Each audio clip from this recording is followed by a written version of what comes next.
आज आहे ना आम्ही गावाला चाललेलो, कारण की आमच्या गावाला होता आखाड. सगळ्या नणंद वगैरे येणार होत्या, त्यासाठीच आम्ही चाललेलो. सासूबाईंनी यांनी बोलवलेलं. आणि ह्या आहेत ना आमच्या ताई वगैरे आल्या होत्या. त्यांना लवकरच जायचं होतं, कारण की पावसाचे दिवस होते, त्यामुळे त्या सकाळी लवकर आलेल्या. पाऊस आणि यायला आम्ही लागला. जाईपर्यंत त्यांचं जायचं टायमिंग झालेलं. त्या पण पाऊस यायला लागल्या परत थांबल्या.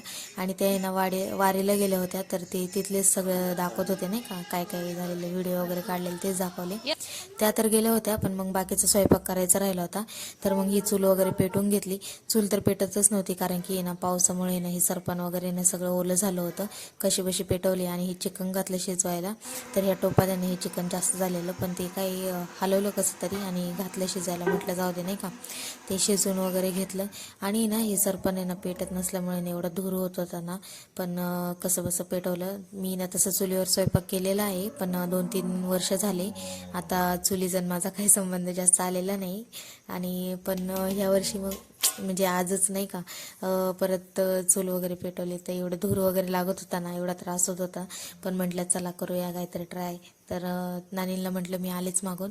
तर हे आमचं घर आणि इथे ना मोगऱ्याचं झाड आहे. तर हे झाड आहे ना, जेव्हा आमचं लग्न झालेलं ना तेव्हा मी लावलं होतं, पण एवढं मोठं झालं. दरवर्षी त्याला आहे ना कट करीत असत ताई म्हणजे माझ्या सासू. आणि हे ना घराच्या पाठीमागे सीताफळीचं झाड आहे. खरंच खूप मोठं झाड आहे आणि याचे सीताफळ पण खूप गोड असतात.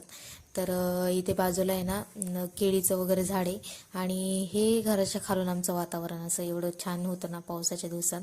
आणि मोगऱ्याचं झाड आहे ना तिथेच बाजूला एक आहे ना हे असं डाळिंबचं झाड लावलेलं आहे. ते अण्णांनी वगैरे लावले, म्हणजे सासरे वगैरे. आणि त्याला असे छोटे छोटे डाळिंब आले होते. आणि इथेच बाजूला आहे ना कपडे धुवायला वगैरे जागा केलेली आहे. तर नानींना म्हटलं आपण आहे ना भाकरी वगैरे करून घेऊ, कारण की नंतर पाहुणे वगैरे आले ना ते सगळं धूर वगैरे चांगलं दिसणार नाही.